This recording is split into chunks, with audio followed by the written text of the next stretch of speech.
just, either give you sleepless nights. Concerns are so important to air in front of other people that it's time that we should have a platform where one could disagree amicably, and what also happens in WhatsApp groups is you just tend to hear the more vocal, the more aggressive, the more dominant voice, and it's so aggressive that the other lesser dominant don't get a chance to riposte or even give the counter view. So we thought, why don't we have a platform where, in the safety of the institution, we can just talk.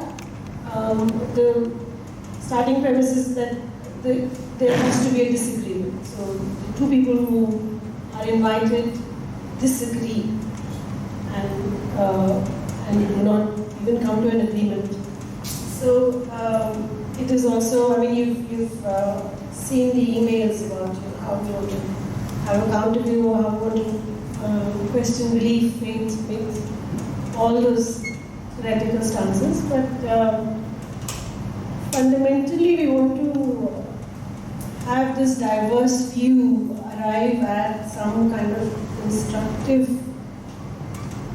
solutions which are better for the architecture profession and for us in general as a society.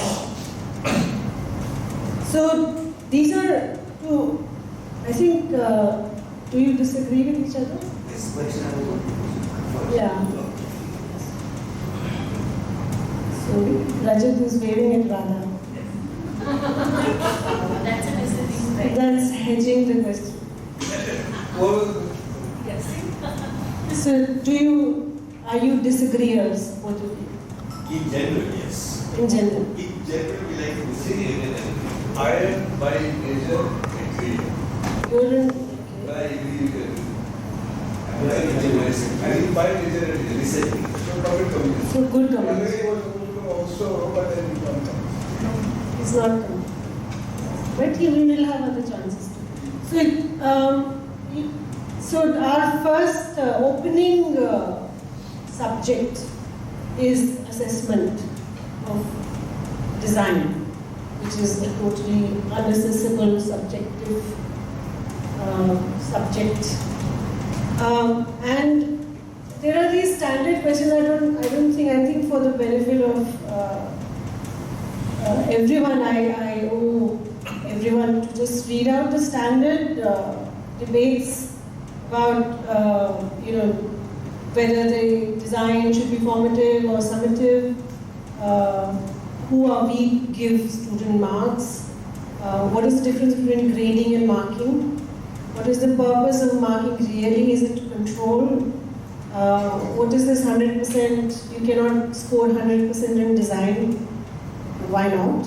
Does that reflect weakness in our assessment, or is there something superhuman about the subject itself that you can't contain it in a 100% box? What does it mean for architectural design subjects that are subjective? How do you assess design objectively? This again is a cyclical argument, but let's find out. What is to score 100% in design? And of course now, what are the various ways we use? So the first question would be, should design be marked numerically? Numerically. I'm not allowed to be quiet. I don't know.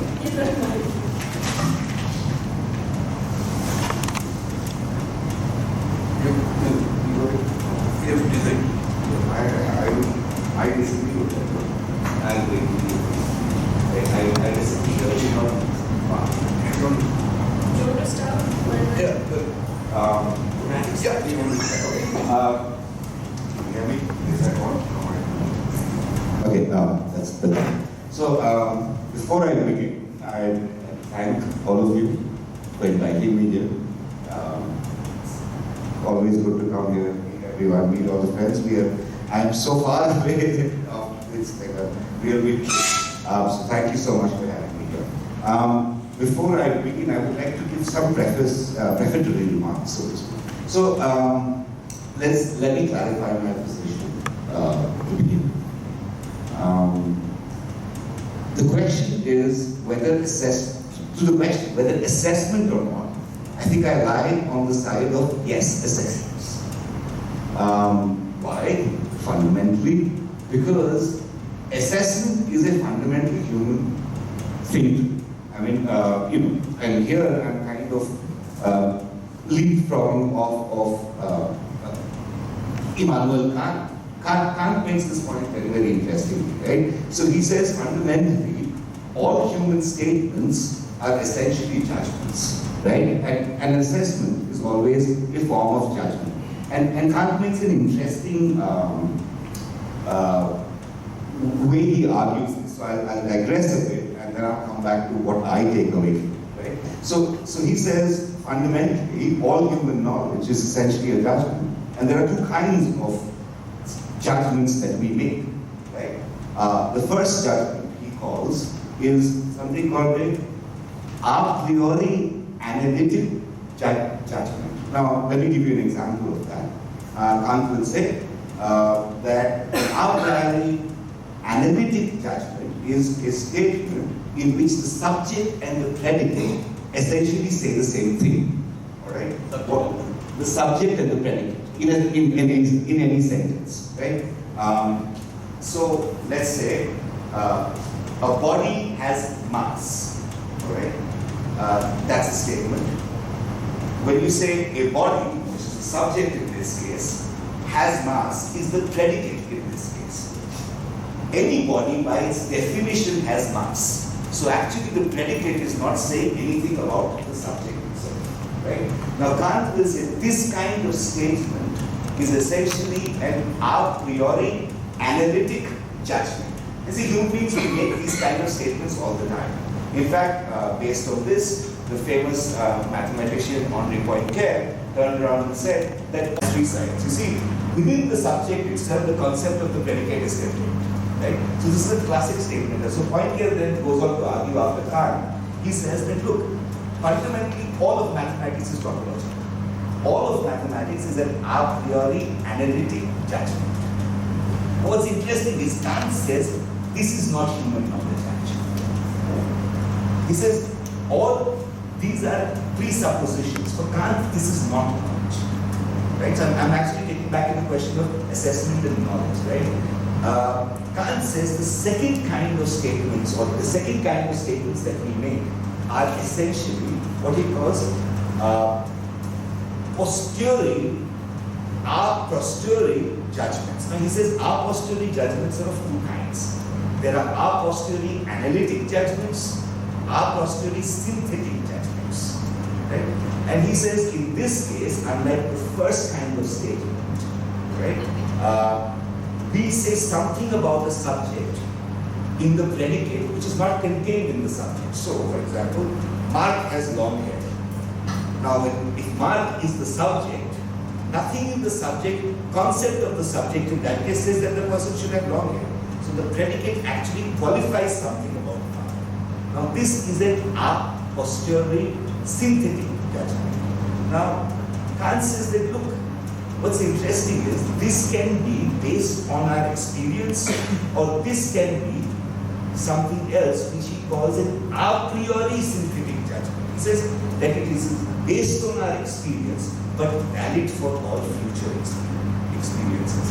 The classic sentence in this case in philosophy is the sun shall rise in the east. Right? Now this is based on our experience, yet it is true for all future experiences. Right? Now, according to Kant, this is the only form of human knowledge that is possible. Right? Now, having put this in place, I want to now talk about design. Right? To me, very interestingly, design kind of is this kind of analysis. Right? It is both arising for our experiences, but true for all future experiences, right? At least we hope that it is. That's always a form of our hope what we have, right? Now, given this, so fundamentally then I would like to argue that design is in a certain sense, a form of judgment that we make, right? And, Peter Collins has kind of written about this. He talks about this, and he calls it, he talks about it in terms of biological judgment, the naturalistic judgment, mechanical judgment, and all of that, right? He's kind of talked about it, but not exactly in this way. So if design, if we argue, and I'm making that argument here, then if designing is a form of judgment, right? A form of judgment which is fundamentally arises out of our experience, but is valid or would like to be valid for all future experiences, then the question of judgment and assessment cannot be given out, right? So here's my first submission. Assessment, yes. The question becomes the form of assessment. That was the question. Right? The question, so the form of assessment. Now, if we go back to this idea that it is essentially a judgment, right? How do we assess any judgment? Right? And here, I'd like to take some idea of a legal precedent. Right? And if instead, and it's very interesting, while we use a lot of terms from the legal discipline in our own discipline, for example, our base form of examining anybody is the jury. However, we never seem to actually understand it and see it for what it is. Right? Whereas in the legal discipline, there's a huge and long, jurisprudence is actually a very interesting discipline in and of itself, right? Where you begin to understand how do you judge on laws or how do laws make judgments. Right? So I would like to argue that much like jurisprudence, so much like actually juries in law, it might be interesting for us to understand assessment in design as a hermeneutic phenomenon.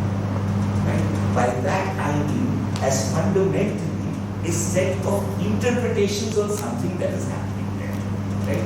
And an interpretation which we can arrive at a consensus to come and assess the students. Right? So I'm taking it out of the realm of subjective, objective, and things like that, right? Whether grading should be subjective or objective, right? I am saying it is fundamentally interpretation which goes beyond subjectivity or objectivity, right? An interpretation and a consensus. There is another reason why I'm arguing this, right? And we try to do this. Actually, we try to do this at our school to a large extent. That how do we actually turn around and operationalize this, right?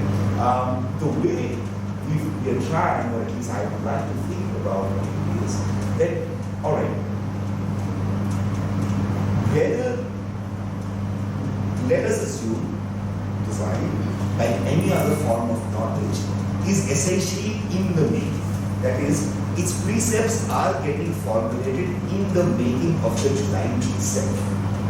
So the way to, if that is the case, design like any other form of knowledge is not a finite system. You cannot have a set of already exposed or exposited criteria on which you judge that design. What you have to do, or what one can do in that legal precedence is that to understand that if there is a design, you set out what are its conditions. And based on its conditions, you interpret as a student where you believe you have been able to achieve what you are trying to achieve. Then comes in the jury, which also does a similar kind of a hermeneutic understanding or interpretation of what you have interpreted. If we come to a consensus, great. If we don't, too bad. It's all right? So I'll stop there, but that's what I would like to submit to the video, right? It's so three things that I'm arguing. We really take up it from, we are using terms from the legal discipline, something like the jury which works for us. Why don't we actually take that kind of a way of doing it, right? Which actually involves interpretation, people arguing, really setting out what is it that is to be achieved, having an interpretative and a consensus that is based, right? And that is the form of assessment, nothing else. So you do No, not only two students. I'm saying the student, right, is in a sense the person who sets out what is it that is to be achieved and provides an interpretation. And so does everybody who is at the end of the day judging that. Because we are all judging fundamentally, yes. But no judgment in a jury system is actually forever. Right? The president comes back and destroys the next. The judgment is passed, right? So it's always a kind of a consensus at that point. Beyond that point, there's nothing inside.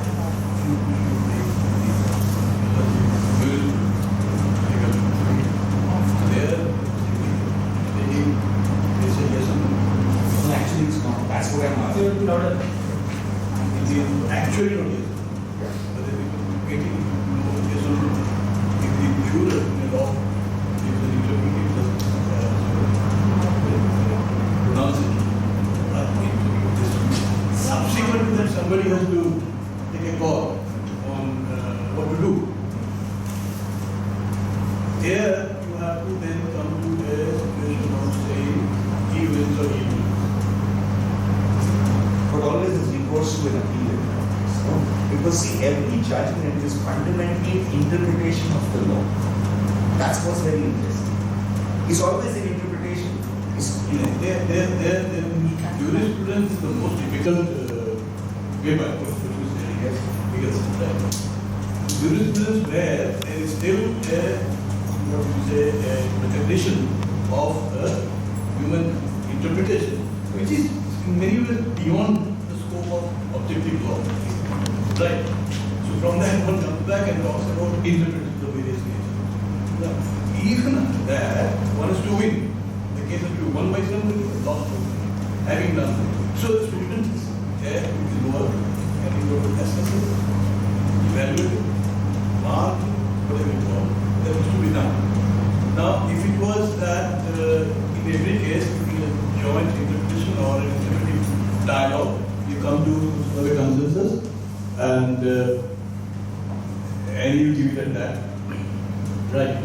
Practically, how will it help in terms of proceeding further? It depends on what one means by further, right? If the further is this case is the production of new knowledge, I'm okay with it. And new knowledge and the debate and the interpretation is what I am calling the formulation of new knowledge. As far as that is achieved, it's okay. See, because fundamentally the idea is to get away from an assessment based on a finite idea of knowledge. No, fine. The disagreement is itself a new form of knowledge. So there is also in normal grading, there is a question of comparative placement of these cases. That's a requirement. If you altogether set it aside, then whatever you are saying is surely valid. When the question of comparative or say formative situation, then one has to take a position. Sorry, I should have qualified. Here, I am completely against comparative grading to begin with.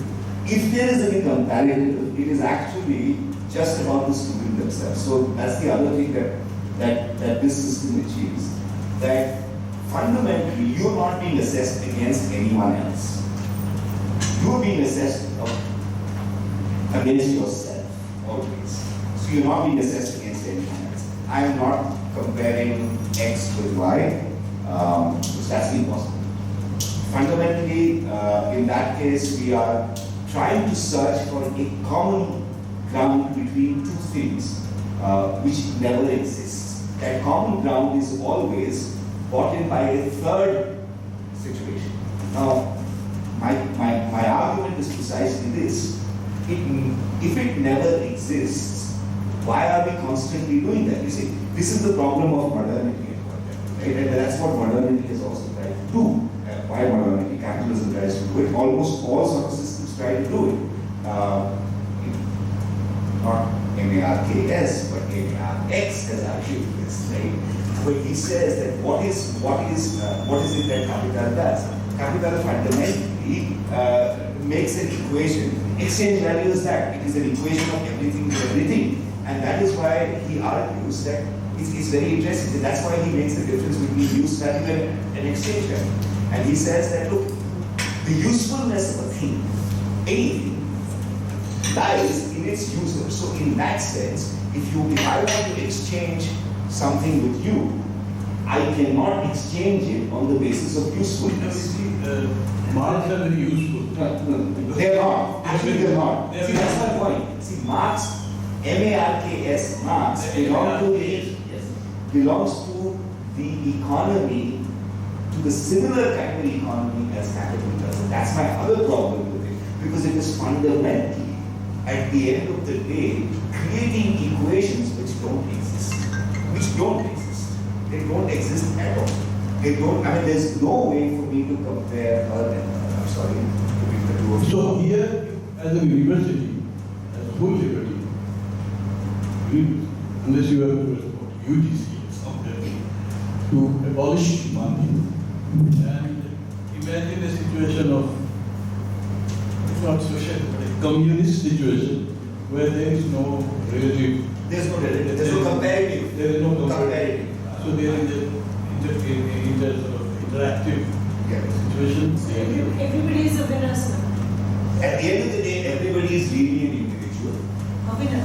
And at the same time, well, I don't know winner or not. I mean, that is. That follows, in your jurisprudence.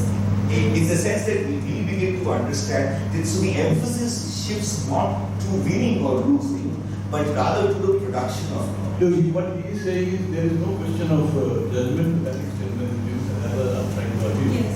The jury is there, and at the ultimate level, the judges and the jury is there using their experience, intellect, or whatever, to take a decision through jurisprudence. What he is saying that there is no room for it. Learning is a cumulative. Yeah, it's a constant process. The cohort is a constant process. You take part in it, and each one is trying to produce knowledge. So learning is a process where you take part in it, means there is no teaching involved. No. There is teaching involved. But the form of teaching differs, if I may define. So I think some of this goes along with it. So the problem with marks, the way they exist right now, essentially goes back to what's called the transmission mode of knowledge, right? And there are two very well-known educational theorists who actually know a lot about this. The first one is a person called Henri Pirot, who has written this wonderful book called Pedagogy of the Oppressed. Right? And the second person is Paulo Freire, I think. What they have argued is, see, fundamentally, the way knowledge has been understood in the last century, 19th century, 18th, 19th century onwards, is essentially that we have understood, and it's very interesting, we use those words, and again, this is a legal word, we use the word corpus for knowledge, right? They have argued that this is a very problematic way to think of knowledge. The word corpus, the Latin word corpus, essentially means body, right? And if you think of knowledge through the metaphor of the body, you will always fall short, because our understanding of any body is fundamentally a finite understanding, right?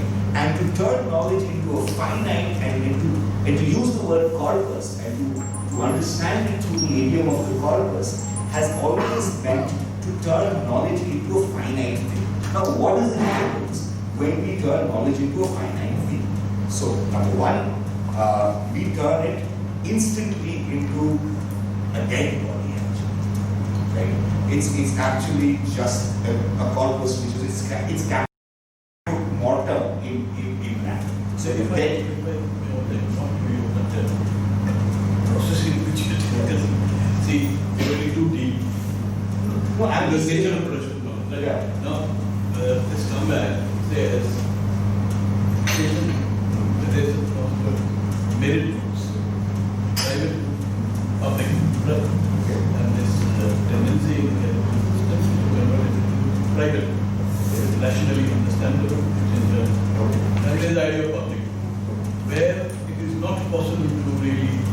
because the recipient of public good is not only benefiting himself, but because of that others are also benefiting, which he cannot quantify, and there is a problem. And that's the very good public good. Now, currently, the situation is not here, and for a long time, in an intellectual way or a sophisticated way, or in a lesser sophisticated manner, it is getting converted or continues to be interpreted as private knowledge. When it's a private good, there is assessment, quantification, is value in that sense, paramount. Under this circumstance, if you imagine there is a university, we have students for cooperative knowledge production as a joint participation, and at the end of the day, that requires a huge amount of your change approach. Absolutely. Absolutely. Right. On one hand, it sounds revolutionary. On the other hand, it sounds stupid at hand.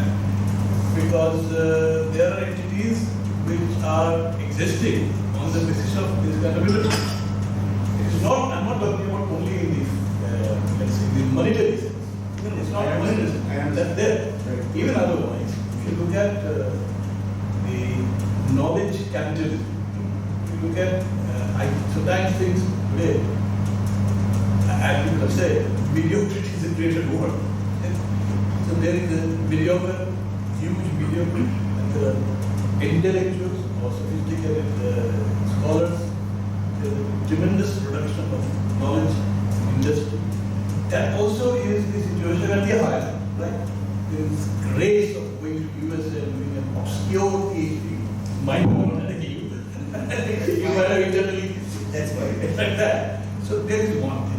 So these are clear examples of knowledge capital. It's nothing else. There was a talk of trading architectural capital, design. Now it's knowledge capital, everything. So there the competition is such that it amounts to a normal market condition. Right. And the two, one is the overworking market condition, one is the crash market condition, and the other is the quote unquote sophisticated market condition. Entirely market. Yes. Then you should get back to atoms being only at fundamental. Then is there any way out of that without keeping aside this so to speak very idealistic situation? Let me respond to that. So I'm not disagreeing with what you're saying, but what I'm saying is, instead of thinking of trying to break it down structurally or systemically, how can we think of it at the level of the classroom? I'm actually talking at the level of the classroom. Why I brought in Viro and Paulo Freire is this. They argue that, look, the problem with this mode of thinking about knowledge is, when you think of it as a finite body, the faculty or the teacher or whoever it is emerges as the fount of knowledge which they have to fundamentally transfer to the student. They call this the transmission model of knowledge, right? Now the problem, okay, so now what they are advocating instead is, and that goes back to the question that was raised, is that the teacher is not a fount of knowledge, because then you are thinking of, here is knowledge, I can transmit it. But rather, the teacher and the student are what they will call, and I sort of follow that, are what are called co-producers of knowledge. They are active participants. So the entire project, whether it's studio or any other class, begins to differ from the point of view of syllabus itself. So you don't have a set syllabus. What you start off with is that the first moment is to act. The first act is to say, what is it that we are going to inquire?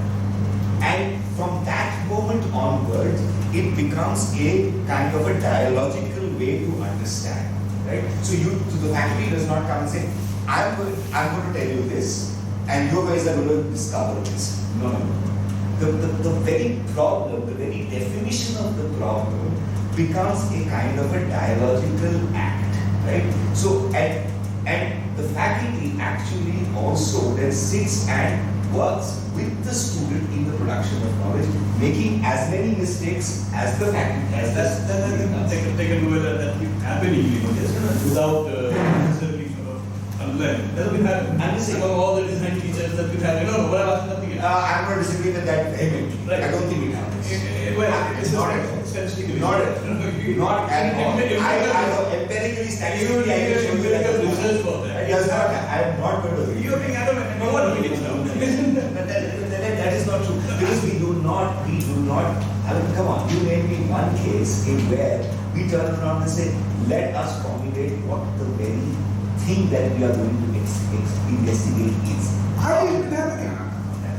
You have done the case study of the EVP. I know, I've done. We can take this question because Julians hasn't done. Yeah.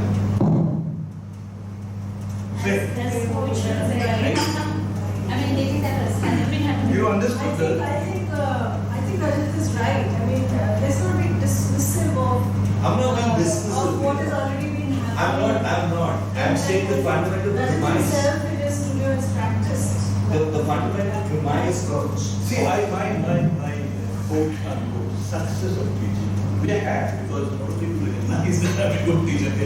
They're still stupid. Before they die, they realize I'm not a great teacher. But what is my strength?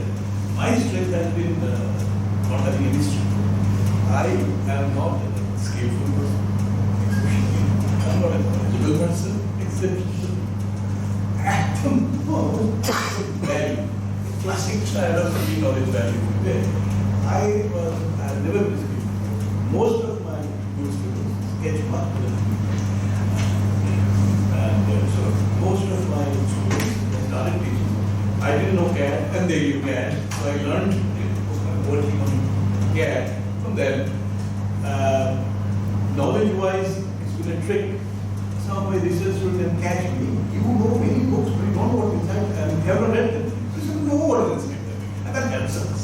So I admit that I've not read 100 books, but I somehow know this book now. So for me the trick is get on with it and let's see what happens.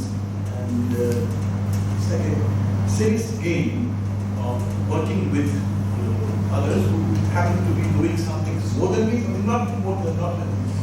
Right. Now what is the objective? What is the direction? It is knowledge production. And it's precisely what you're saying, but then there's a problem. I have to grade also.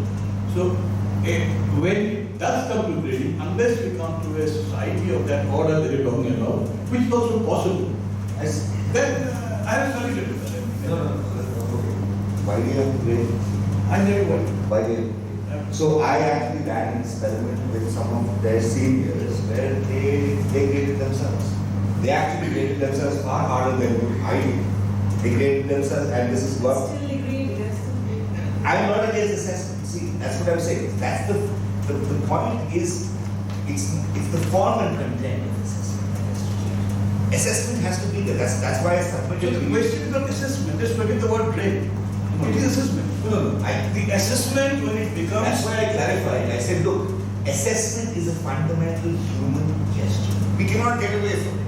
We are constantly judging. By any statement that I make right now is fundamentally a judgment. So judgment and assessment is something we do as human beings. Okay? We are not going to get away from it. We cannot. The question is the form and content. The question is the form and content. That is what the debate is about. You don't necessarily. It cannot be whether to judge or not. You take the idea of judgment from a mega scale to every moment. That's what I'm saying. Every moment we are Every moment. we are judging. We are jointly judging, not judging each other. Yes. And you're developing, accessing each other and qualifying something and disqualifying something. Forget about judging something else. The minute I reach for this as a cup, I recognize it as a cup and I judge it against my prior knowledge of it as a cup and it's there. Fundamental human cognition, and this is why I got, is fundamentally an act of judgment. It is nothing else other than that. So judgment is there. You are being rationalist. No, I'm not being rationalist. Of course. No, I'm not being I rationalist. may not know this. You know it is a cup. See, No, I do not know. Okay, no. Then I will ask you. I will ask you another question then. Can you tell me something about which you know nothing? You can't. It's not possible. Human cognition cannot go beyond that which we already know. I don't know what I don't know. So that's what I'm saying. Perfect can't, then you may know. Okay. So that's what I'm saying, right? So fundamentally, we are only talking about that which we know, right? So I do not know what I don't know. But So can I just repeat? So one of the comments with that kind of approach, observation, that kind of approach, is it lets the teacher off the hook in the sense that the teacher comes to the studio and say, okay, come on, let's all co-learn and co-design, and then we will see where it goes, and then everybody can just say. So there is nothing called good or bad design. There is nothing called, ideologically. You can't have. Can you have an ideology if you follow that sort of? Yes, you can. Actually, I'm going to say that here is, and for a while I've actually been running those studios, seminars along this line.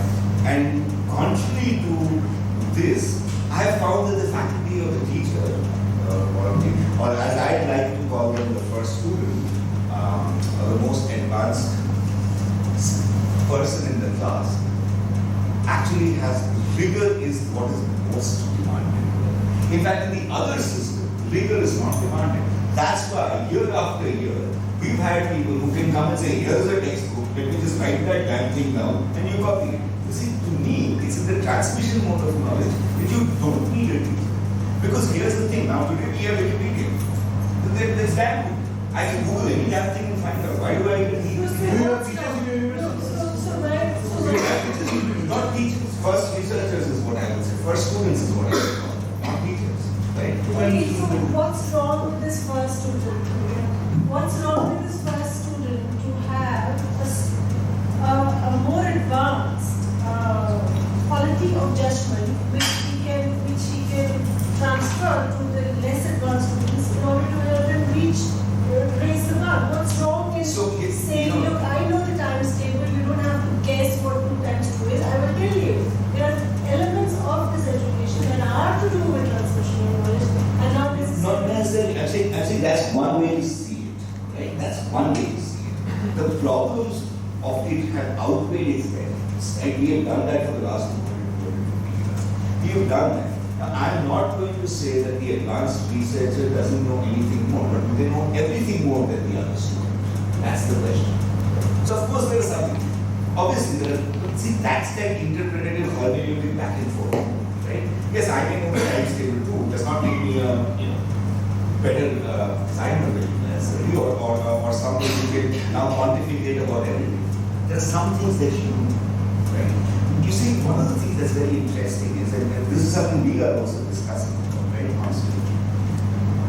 The most complicated artifact that human beings have ever created is the human language. By the time you are able to speak the human language, you are actually able to do everything else. Right? That's one thing. See, this is, and here's the thing, we are trying to do all of, and I'm just not talking through my hat here. These are actual discussions and the way we are trying to do certain things, right? And experimenting, and on my own I have done it for a long time. The idea is this, right? If you can speak a language, you can fundamentally do the most complicated, complex task that any human being can imagine. Because fundamentally, all knowledge is a form of language. Mathematics is a form of language. It is a language that models something that we do not model. Chemistry is the same, all forms. So if you have the linguistic capacity, your brain is fundamentally capable of doing anything. So the question of who is superior or not is fundamentally adroitness in a language, nothing else. It's whether I know this language a little better than you or not. Now, if we see that as a learning or a way to learn, when all of us learned languages, was it in a way, and I'm talking here about our mother tongue, was it really as a kind of a transmission? We begin to realize more and more that it wasn't. It was immersion in the language, in its everyday, which made us such experts in it. Yes, so we're talking about architectural education, especially design education. Actually, it's a language. Adopting a legal language. No, I'm saying it's a language. No, I think as it exists, it's a language. But it's a legalistic language where you have jury, where you have judgment. Not necessarily. That's one part of it. I'm just saying design. Design is a form of knowledge. Design is, we cannot go, it is a language, right? It's a language which is a particular kind of language, like any other language. It has its idiosyncrasies, it has its opacities, it has its untranslatabilities, whatever you want. If it is a language, how have we as human beings fundamentally learned any language? It is really not through its constituent parts, if we see it, right? Actually, that's what they're realizing. If you look at very recent language teaching that's happening all over the world, they don't start off with A, B, C. That's one of the worst way to teach somebody a language, right? It is through complete and total immersion into this thing, and you are picking up. You are picking up things, right? I mean, see, this is the interesting thing that Chomsky argued. He said, look, human beings are very interesting things. We get half inputs of things, and we are able to come up with very advanced ideas. He says, if you look at the human being, what happens to them? They are told half sentences, incomplete sentences, sometimes in baby voices, sometimes in some other things, and yet, by the age of about 4, 5, 6, we are able to make complex, meaningful statements. So this is a fantastic thing that happens. But it does not happen ever through a scientific part to whole kind of, so we teach them A, B, C, D, then we teach them words, then we teach them construction of sentences, and then a baby is able, or a child is able to speak. What happens is, it happens through immersion into a context where you're living constantly. What I am proposing is that the classroom, the faculty, if you so call them, is an expert user of this language. Right? They speak it, but they have to speak it the most, and that's why the question of the figure comes for the students to pick it up. In the transmission mode of knowledge, the faculty actually rarely speaks. They just say, here is a knowledge, now you need to know it. I'm actually saying something else. I think there is a slight distinction there, right? I am saying the faculty is the one who will do the most work. Absolutely, because they are the most expert speaker of the land. You will decide, you will get judged. And you will be judged by those who are not as good speakers of language. Mark, Sorry. Yes, Mark.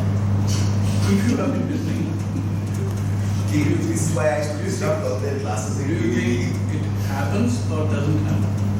He has very eruditely articulated this, but doesn't happen in any case. So the simple word advice is, if something is to give, engage with students, share your language. That happens, but we get judged. No, but you That's can judge. I want to get judged. I actually think I want to get judged. There is a gap. Where does what are we actually assessing? Is it a good and a bad? Is there something called a good design and a bad design? Are we judging that? I mean, what are we judging? You're going in the right direction or you're going in the wrong direction? Good or bad? The process of the product, the competition. What are you assessing actually? What are you judging? That's an interesting question, right? But that's what I said right at the beginning, right? The consensus on what to judge has also to be established. Not the anthropologists. And that's what I'm talking as. These are anthropologists. Right? I'm at the beginning, how do we see who decides what is good or bad? I'm saying that has also what is to be up for grabs. Precisely. That's why I said that why is it that the faculty never gets judged? Why? I'm asking this question. I mean, I hope we are all. No, faculty, I think, surreptitiously gets judged. They're not putting on I'm not talking surreptitiously. I'm actually no, there is no provision for the faculty assessment. No, and we know, But that is different. That is different. That faculty assessment is different. Then somebody else who you don't judge in turn is judging you. The notion of hierarchy is related. I am trying to do away with that notion of hierarchy, right? I am saying, why are you not producing or I not producing the same design and being judged at the same time? No, there are instances where the faculty also starts with the students working on the same design. Finishes, The 10 students. finishes and gets judged in the same jury or the show me that school. And I will take. No, I said in a formal level, So, then internally I have instances But where. if a student can get judged. No. Let's begin. There is the head of the So department. my question is, okay, if you want to see, I am fundamentally saying that there needs to be a shift, right? And yes, within the existing system, I don't know what you can do, but I think at the level of the classroom, it is very, very easy for us to do this shift. I don't see why we don't do it. Assessments will remain. UGC will get satisfied. COA will get satisfied. They will. All of this will happen. I'm saying don't take away any of this. Actually, shift it at a different level. Shift it at the level in which you, who is the faculty, is also getting judged. You are working on the same project as a student. Just formally, not surreptitiously, not informally, not in any other way. What is that? That because of design studios, it is very difficult to mark design studios like competition play. In competition, you have textbooker, and the jury doesn't know who is masked. And then you judge the design, and you select this. That's a process. So people have tried, people do try that process to transfer in the studio grading also. You piece it out in very precise sections of these aspects, and you try to see as if you have forgotten the face of the student, judging the work and grade that way. So there's some people who are temperamentally keen, keen to that kind of work, both. But then what my thing was that when you work in a design studio, the classical normal design studio that we have been working on, not very advanced ones with the verticals and cross duties and periodic this and that, a long design studio size, what happens is the person who is pretending to be teacher gets engaged with the student. And it's not possible to remove the face of the student or the discourses that one has with the student or the way the student has been working, has seen that. It is very difficult to resist it, right? So you have this engagement, and it is quite possible to then sit down, having the requirement of having a final grade, which will be sent for admission to Princeton or somewhere else. You could do okay, fine. So it is possible to develop a working relationship with each student and a relationship among the entire class in such a way that when you sit down finally, okay, let's come and sit down. I have the responsibility of submitting a paper upwards. So let's see, you and me, let us discuss what I can grade you. Or you don't have to do it when you have the rapport, all right. You grade it and the teacher will not question you. You can see it's cardinal sin that you are doing because you are then transferring a good thing into it and putting it outwards. I wish that was not there. The whole institution would enjoy what happened. But minimizes a lot in terms of questioning what have you written. So in an operating level, this will be done. Opposite of getting very precise objectives, thinking, plan made, dilution made, presentation made, time submission made, time. The other side is you jointly develop a record. But we have to find, that's why I submitted very quickly, that assessment has to be there. It's the form and the content of assessment that is the problem. Let's change that. I am not against assessment. I cannot be, as a human being, I cannot be against assessment. So that's why I found it problematic when you said that the teacher ought to be assessed by the students. Now, Absolutely. What, and then you're also in a sense, keen proponent of traditional knowledge systems or how they will separate. But the problem I have with this is that if we take so-called traditional system, you were only allowed to teach when you were an ustad at 65 or older, and at that age, you can't dance, but you can teach dance. You do qualify to teach dance as a master. And to say that, okay, come on, you also stand up with the student and show me, which is a better dancer, is slightly unfair because you have amassed a way of assessing, judging, teaching, learning to a level that you have really fine-tuned your ideas of judgment to the extent that now you can teach someone. So why are we shying away from that master? Two reasons. All right. Let me shift it from, you gave the example of Mr.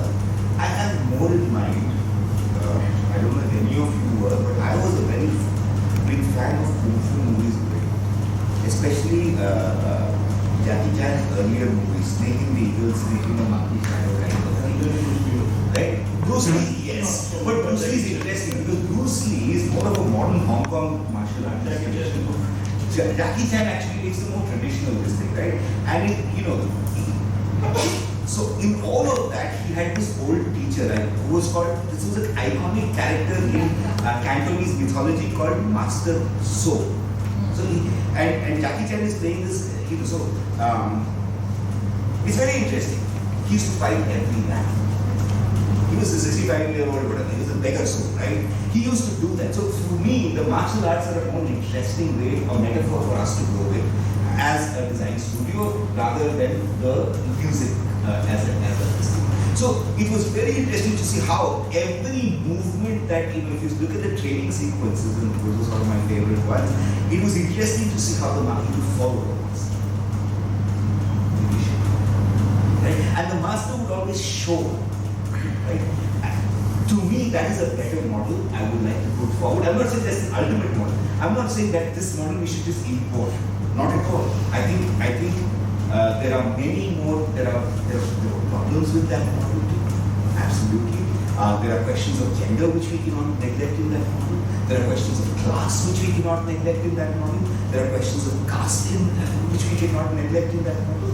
But I'm saying that is an interesting model for us to take and see what can we do with it. That's one.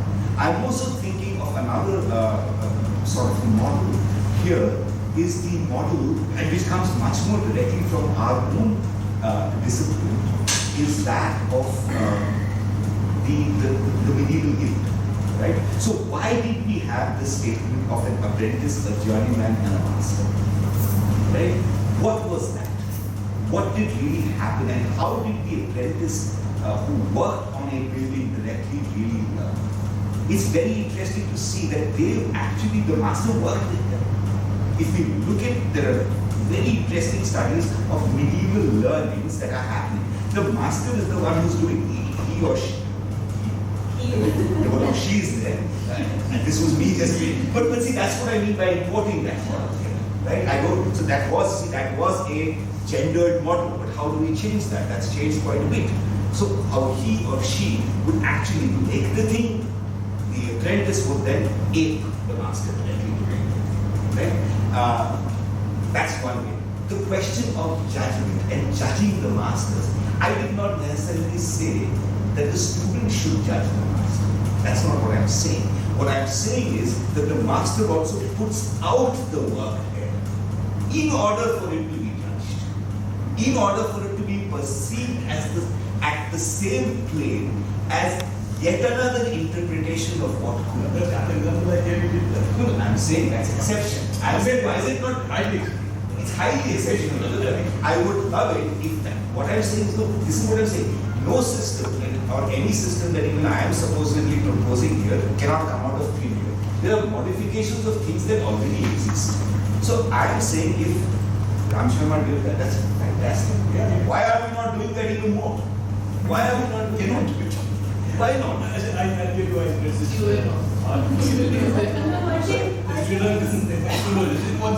he just said it's an old study about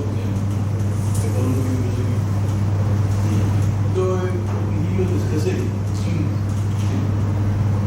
very simple. Either it's mimetic form learning or it's analytic form. Yes.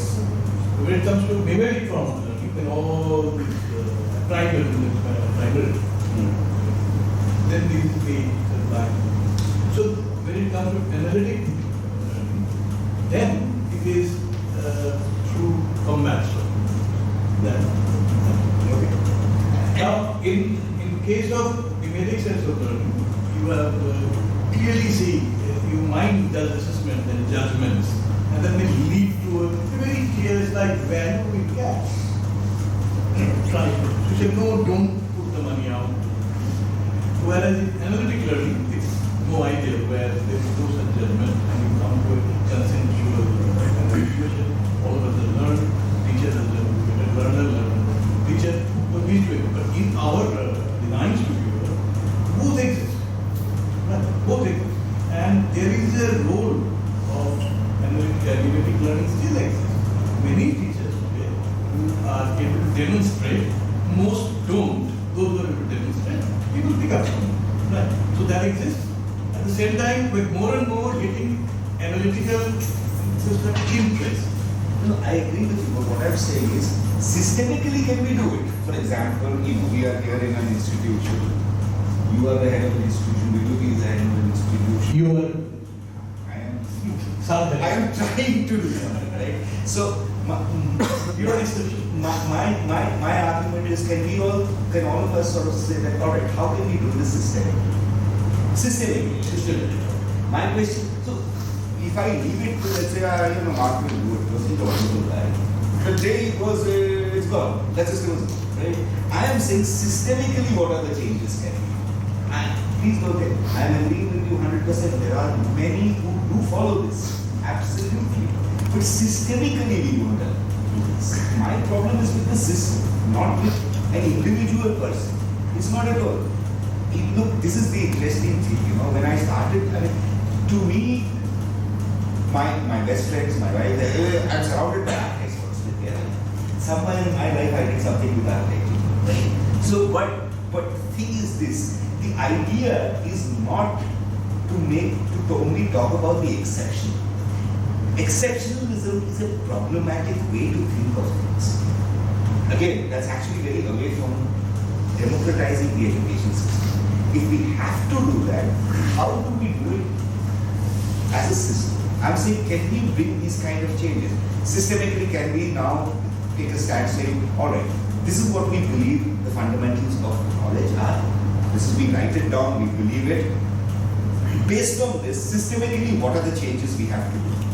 I think one would be all of us as academic or as the first researchers putting our work out there as well as our students' work, right? Putting it out there, making ourselves as vulnerable as the student is.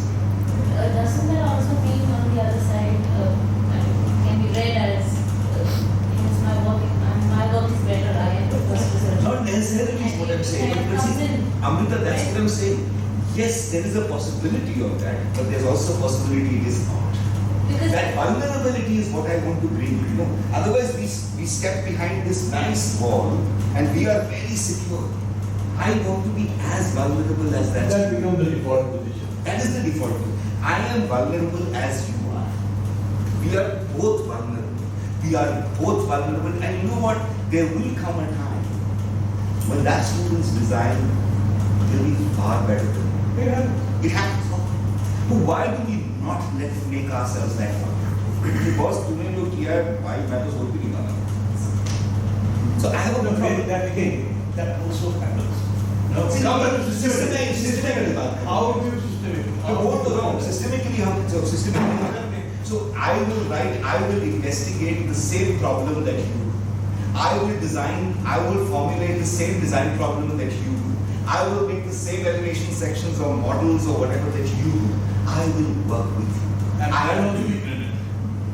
Yes, judge. Assess. The same way you are. You have to be credit. No. Because we have let go of that assignment grading also. No? See, You will go. we are two, three things. So I have made myself vulnerable. At that moment, the moment at which I make myself as vulnerable as the student, sorry to speak on behalf of all of us, but I am getting, we'll all suddenly see the virtue of how to change this grading system. All of us will see it immediately. That's my argument, right? All of us will see it immediately the moment we make ourselves as vulnerable as the student who is there. We will all suddenly say, man, this is bullshit, this doesn't work. But in that case, you'll also become very biased. Like if I'm as a facilitator, I'm also working on the same thing as the students are, and my guess might be different from theirs. But you are guiding them also. You're not. No, see, this is No. not. See, again, going back to that idea, you're guiding them. You're not guiding them. They are different. It's Why? not because you want to See, I'm very interested that we can only go from one binary to the other. Either we can be guides or we can be competitors. Why are we so rigid and binarily that thing. Not Can I add one for point? Design studio. Please. 1 minute. For design studio. Please. For design studio, we are mostly facilitators of knowledge. We are not telling them anything. So there are 2 points. Either which I think, first of all, we are trying not to impress upon them our perspective. And yet we do. No, Yes, sorry. No, sorry. I want to sorry. add- No, one second. You are doing it you are not doing it in what's called a prescriptive manner, but you're doing it in what's called a proscriptive manner. Let me answer that Same, question. I'm agreeing with you. I'm Let trying to me add. ask, you're doing it not in a prescriptive, but in a proscriptive manner. And by proscriptive manner, what you're saying is, do not do that. And therefore do this. That's called prescriptive rather than prescriptive. I'm not saying so. You are doing it. All of us are doing it. Because we have to do it, because somewhere we are thinking there's good and bad. Good and bad involves prescription or prescription. We cannot get out of it. Sorry. Let's see, this is what I mean by we are not making ourselves vulnerable. I'm agreeing to what you're saying. Yes. So, my question to that is, if for instance there is a plan that comes to you, Okay. okay, and you see that the student has made a bathroom, Sorry, could you repeat the that? student has made a bathroom with no windows. Okay. So, Why students, everybody is doing it? no, that It's is, interesting, our new building was getting made, they made exactly like, the architect made a bathroom, there was no window. I was like, what the hell are you doing this? so how do I It's simple that. Huh? It's simple that if you I have know. some form of ventilation. There is no form of ventilation second year. So, the second year. What's your question? So, you're saying that I'm telling them how to do it by telling them not to do this. At this point, what is my position according to you? Should I tell them make a window? Should I tell them go ahead, don't make a window? No, suppose you get into this room, do you think that it's suffocated or when you produce something? That's not To me, that's an interesting teachable moment. Yes. To me, that's an interesting teachable moment. But how does that teaching happen? Is the question you're asking, Can you right? bleed? My question would be, can you bleed? Again, I'm guiding them by telling them what is not happening. Okay. No, so every minute in any studio or any lecture, I think the right way, I don't think, but right way of teaching would be to question the students. Yes. That's why I asked. So in questioning the students, we are not making ourselves vulnerable. Rather, we are having that kind of a stand among the students that perhaps I know better than you. So that's where the ground comes in. That okay, we are having the same ground as you were also mentioning. We have the same ground. And as a teacher, when we are questioning the students, we have that kind of an upper hand over students that I know both of us are playing on the same ground and both of us have the same knowledge. But in that vastness of knowledge, at what point am I knowledgeable more than you are? I apologize in this point, but I want some point to be addressed here. I totally agree with you all. I apologize in advance. Let's in the thing is sir said that you put your own work in front of the students. You will be vulnerable. I think it has set an example of inspiration among the student also. That this is the thing which I can achieve also. If you achieve more, that is set a thing on teachers that I can also have a things to improve. It's not like you just a teacher here being a stagnant person and sit there for 4 years grading the same thing, continuing the same thing years and years. Even teachers improve gradually. If you think you put your works out, that will give an inspiration to students. Trust me. And next year onward, you will also improve and student also improve. Absolutely. If teachers don't improve, if teachers don't improve, then Can I address the question you asked? Again, I don't see that as a problem. At any point of time, you say that here's what would happen if you didn't put a window, you put a window. Great, that's your choice. Go ahead and do it. Whatever you want. What's the problem? Here's what will happen if you put the window. Here's what will not happen if you don't put the window. Figure it out. I'm just saying, figure it out. No, that's a I'm going to put a You're talking about a model, right? You're talking about a model, mode of instruction. transferring the need of the window, right? No, I'm not transferring the fact that the guy don't need a window. No, I am There are helping the different ways. student to, no. That's a classic thing. No, you are enabling him to learn something. Yes. Which he already knows actually. Which he already That knows. is core, but then you are still that enablement is also your idea of the But you are You don't that I'm saying that I'm understand. saying remove this teacher. I'm not saying remove this person. I am saying so please do not take it like I said. It might come Just across. saying it's make a person. What I'm saying is that So he's teaching to make No, make a student person, put it there. If the student learns with the hang on a teacher. second. If I may clarify, alright. Am I saying that you don't need anybody there? No, I'm not saying that. Please understand that. I'm not saying that. I am just saying that there are some things, this is what I mean. I think the way maybe I'm saying it is deceiving, that I'm saying either or. I'm saying there are some things about the present system which are not. Let's not throw those out. It's not a case of throwing them. You don't do it. These are exceptions. Yeah. We don't say that. That's what I'm saying. No, but we don't. That I still maintain. I'm saying that the idea is, what I'm saying is you shift the big picture.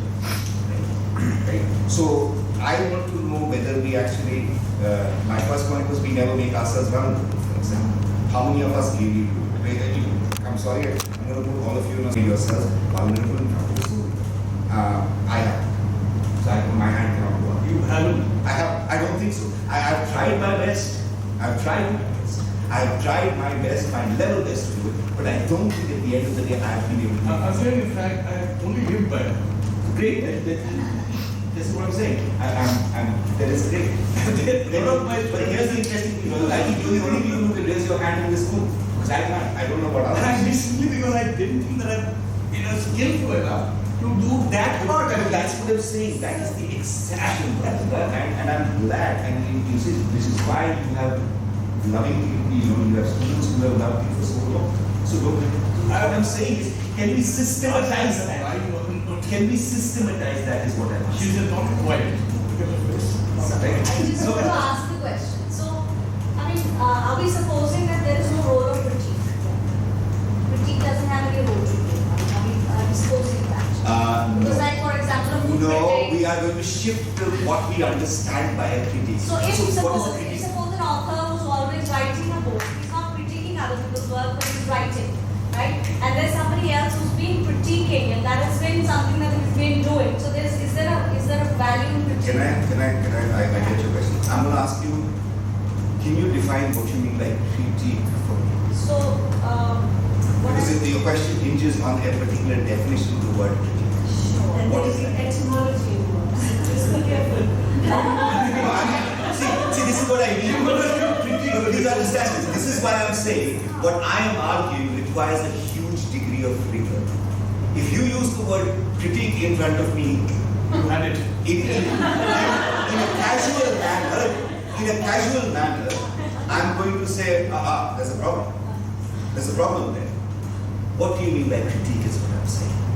So by critique, what I mean, of course, I don't know the various etymological whatever. Forget that. I just want to know what you mean by it. So what I mean by it is so if you're trying to look at works or products or music or dance or food or anything, literature, and you have the ability to analyze that and Fundamentally then discern the good from the bad. Is that what you're saying? it could be good or bad, or it could be qualitative differences of any kind. Okay. So right. Now let's see the two things. If it is discerning from good or bad, I have a problem. Because then you have got in that idea of finiteness of knowledge and custodian of knowledge. Who decides? If you understand critique as a fundamentally interpretative act, and I go back to the question of the jury and jurisprudence and all of that and hermeneutics here, then I don't have a problem. See, because critique is obviously as an exposition, unraveling of things, without making a judgment about its discernment whether it is good or bad, is very much required. I'll tell you, see, Right. just to add to it, the trick is you don't say it. You always keep yourself in a position of observer. So having defined critique, let's go back to Parul's Yeah. question. So that the role for the unpacking of thing is very much there. Indeed, that is the language which if you see, and I don't mean verbal, I mean a drawing can be an unpacking of something. You know, that's something that we all strive to. When we ask our first year students, we go into this and we say, draw this space, right? What we are actually doing is interpreting that space through this language called sketching, fundamentally. And in that moment, we are unpacking that space or that room or whatever you want to call it. It's brilliant. That's critique. That's critique right there. And that unpacking has to be unpacked even more through iterations. So is a teacher a critic? Not in the sense of the discernment of good or bad, but as the person who is fundamentally unpacking. Yes, very much so. So you mean to say it's like feedback?